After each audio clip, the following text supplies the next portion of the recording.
if I'm not wrong کہ جو ہمیں ہمارے ناظرین سمجھیں, آڈینس سمجھیں, ان کو جو ان کی یادداشت اس حساب سے جو برنی فیملیز ہیں اس میں جو پرومیننٹ نام رجسٹرڈ نام مانا جاتا ہے وہ انصار برنی صاحب کا ہے. بالکل انہوں نے سرو کیا, ان کا نام ہے, ان کی خدمات ہیں. اور اس کے بعد کچھ عرصے بعد جا کے ہمیں انصار برنی جو کہ انہی کے بھائی ہیں غالباً چھوٹے, تو ان کا نام پھر ہمیں پتہ چلا. انہوں نے بہت کچھ سرو کیا ساری چیزیں. لیکن اس کے علاوہ جیسے آپ اپنے فادر کا نام بتا رہے ہیں اور آپ اور برنیز کا نام بتا رہے ہیں, انفیکٹ آپ بھی شفاف ویلفیئر کے نام سے اس ٹرسٹ کے اندر اپنی خدمات دے رہے ہیں, تو کیا وجوہات ہے کہ وہ بہت زیادہ پرومیننٹ رجسٹرڈ رہے نام وائز, آپ لوگ اتنا زیادہ پبلکلی یعنی میڈیا کے اندر اتنا زیادہ ان کو پتہ نہیں؟ اس کی کیا, ویسے آپ کر رہے ہوں گے اپنے طور پہ, اور آپ نے جیسے ابھی بتایا اور دوسرے برنیز بھی ہیں وہ بھی کر رہے ہیں, لیکن کیا وجہ ہے اس کی کہ وہ لوگ اتنے زیادہ ان کے نام کیوں نہیں ہے میڈیا میں؟ دیکھیں کنٹروورشل ہونا نا بہت آسان ہے. بیسکلی بات یہ ہے کہ کچھ ہوتے ہیں چیزیں, کیونکہ میرے والد صاحب کا جو تعلق تھا وہ وفاق کے ادارے ڈپارٹمنٹ سے بھی تھا اور دوسری ایجنسیز سے بھی تھا, تو کچھ چیزیں ایسی ہوتی ہیں. دیکھیں مطلب بڑے بوڑھوں کا یہ کہنا ہے کہ ایک ہاتھ سے دو تو دوسرے ہاتھ کو دینا پتہ نہ لگے, تو کچھ چیزیں ایسی بھی تھیں. ظاہر سی بات ہے ان کی سوچ کو لے کر بھی ہم نے جو ہے اس کو ظاہر سی بات ہے فالو کیا. آپ یقین مانے نہ مانے کہ اس وقت جو شفاف ٹرسٹ جو کام کر رہا ہے, آپ مانے اس بات کو کہ دوسری جگہ کووڈ کی بات کروں میں, کووڈ کے اندر دوسری آرگنائزیشنز نے آٹے کے بڑے بڑے جو پیکٹ ہیں ان کے پہاڑ بنا کے کھڑے کر دیے تھے, لیکن برا نہیں مانے گا کہ وہ چوہے اور دوسرے جانور کھا رہے تھے. اور ہم نے اسی کووڈ کے اندر اتنا راشن ڈسٹریبیوٹ کرا. اگر ہم چاہتے تو وہ جو راشن ڈسٹریبیوٹ کرا جس وقت اس شخص کے پیٹ میں جانا چاہیے تھا, ہم چاہتے تھے ہم بھی کھڑا کر دیتے پہاڑ. ہم بھی پہاڑ بنا کے بولتے جناب اتنے ٹرک جو ہے وہ اندرون سندھ میں جا چکے ہیں, اندرون سندھ سے یہاں پہنچ رہے ہیں, اتنا ٹرک ہم پہنچ چکے ہیں. یقین مانے اندرون سندھ ہم خود لے کے گئے تھے, جو پوری ٹیم بیٹھی ہوئی ہے سب میرے ساتھ تھے. میں کسی ادارے کا نام نہیں لوں گا, میں کسی نہیں بات دیکھیں, بات یہ ہے میں کسی ادارے کا نام نہیں لوں گا, لیکن بات یہ ہے کہ دیکھو کوئی بول نہیں پاتا. بات یہ کنٹروورشل ہو گیا, بڑا نام ہو گیا تو کوئی بول نہیں سکتا. کیوں نہیں بول سکتا؟ انصار برنی سے بڑا نام ہے کوئی؟ مجھے بتائیں آپ. دیکھیں برنی بالکل بالکل, چاہے اور ہے نا یہ چھیپا لوگ ہیں یا پھر ہے نا سیلانی والے ہیں, یہ تو سب بعد میں دیکھیں پہلے تو ہم نے اسٹارٹنگ میں ایدی صاحب کا نام سنا بچپن سے کہ ایدی صاحب کی جو خدمات رہی ہیں اور وہ رہیں گی ہمیشہ جو انہوں نے اس ملک کے لیے کیا. اور ایدی صاحب کے بعد اگر ہم نام سنتے تھے انصار برنی صاحب کا, اور پھر اس کے بعد آپ کے دوسرے جو برنیز ہیں وہ آئے, انہوں نے کیوں ان کی اپنی جگہ پہ. دیکھیں بات یہ کہ یہ اللہ تعالیٰ کی طرف سے نا ایک سائیکل ہے. بات یہ ہے کہ دنیا تو اللہ پاک نے ختم کرنی ہے. بات یہ کہ ہر چیز کا نا ایک مدت ہوتی ہے, ایک ٹائم ڈیوریشن ہوتا ہے, ٹھیک ہے.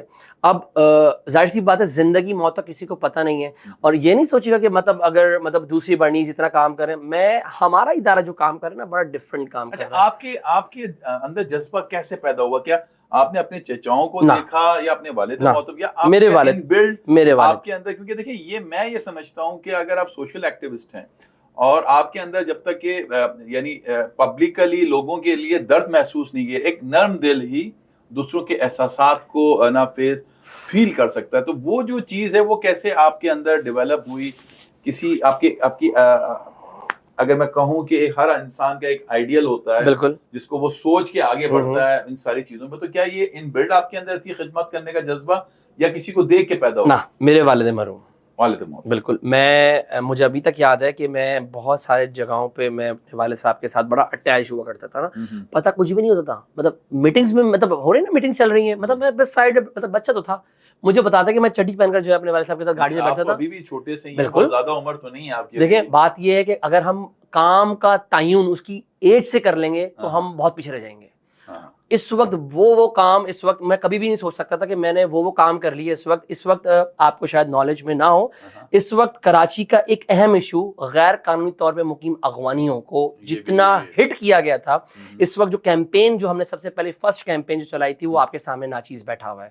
بالکل ایسے جب یہ کیمپین کا آغاز ہوا تھا, آپ یقین نہیں کریں گے, اب جب وہ کیمپین پوری سال چلی ہے, پوری سال, جب کوئی میڈیا بولنے کو تیار نہیں تھا, کوئی اینکر بولنے کو تیار نہیں تھا, میں بولتا تھا بھائی ان کے اوپر بات کرو, یہ شہر کراچی کو دیمک کی طرح کھا رہے ہیں, کھوکھلا کر رہے ہیں شہر کراچی کو. آپ صرف اور صرف وائٹ کالرز کو چھوڑ کر جو بیچارے ٹچے مچے جو افغانی ہیں جو کچرا چن رہے ہیں, آپ ان کو اٹھا کے بند کر رہو, ایسا تماشے نہ کرو.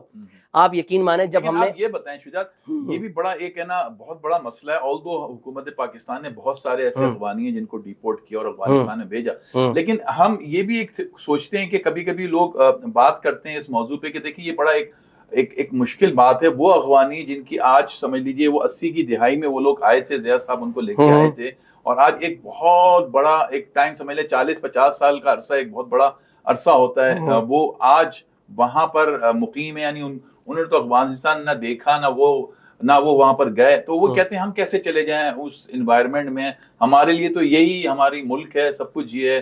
تو یہ کیا ان کے ساتھ زیادتی نہیں؟ وہ کہتے ہیں ہمارے بزنسز ہیں, ہم کافی عرصے سے تجارت, اب ہمیں بولتے ہیں کہ آپ اٹھ کے چلے جاؤ یہاں پر, ہم کیسے چلے جائیں؟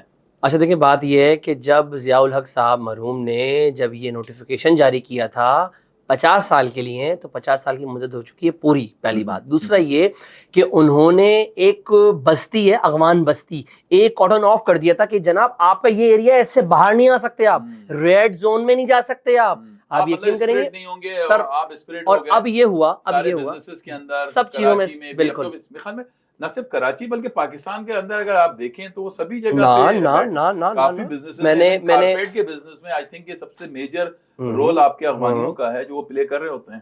دیکھیں بات یہ ہے کہ اس میں 2 قسمیں ہیں, ایک رجسٹرڈ اغوانی ہے, اور اغوانی جو قوم ہے نا یہ بڑی باعزت خوددار, خاص کر اغوان کے اندر جو پٹھان ہے جو کہتے ہیں کہ ہم پٹھان اغوان ایک ہیں, تو پٹھان ان میں بھی دیکھیں ایتھنک طور پہ ازبک ہیں, تاجک ہیں, اور فارسی بان ہیں, اور پشتون ہیں. دیکھیں میں یہ کہتا ہوں کہ کوئی سی بھی زبان ہو, میرے شہر کے اندر آ رہے ہو تو قانون کے طریقے سے آؤ, جو قانون کہتا ہے. مجھے دبئی کیوں نہیں بھیج رہے آپ؟ جیسے کہ انہوں نے ابھی ریسنٹلی ایک چھوٹا سا واقعہ ہوا جو کہ آپ کو پتا ہوگا, فرینکفرٹ میں جرمنی میں ہوا, انہوں نے پاکستانی فلیگ کو اتار کے اس کی بے حرمتی کری. تو یہ اب لیکن اگر ہم اس کو صرف بنا کے باقی افغانیوں کو یہاں پر زد کوب کرنا شروع کر دیں, یہ کوئی اچھی بات نہیں.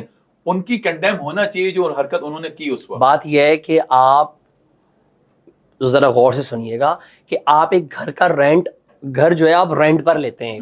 جب آپ گھر رینٹ پر لیتے ہیں نا تو آپ کو کوئی غرض نہیں ہے کہ پائپ کی لائن ٹوٹ رہی ہے تو ٹوٹے, پینٹ خراب ہو رہا ہے تو ٹوٹے, خراب ہو رہا ہے کچھ بھی ہو, رینٹ کے گھر میں.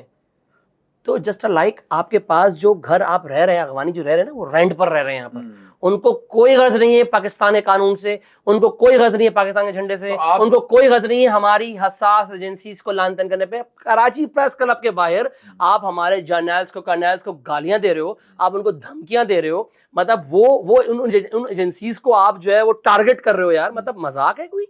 جو وہ ایجنسی جو پوری دنیا میں مانی جاتی ہے, مطلب پھر تو وہی ہو گیا نا کہ یار آپ جس تھال میں کھا رہے ہو اس تھال میں آپ چھید کر رہے ہو.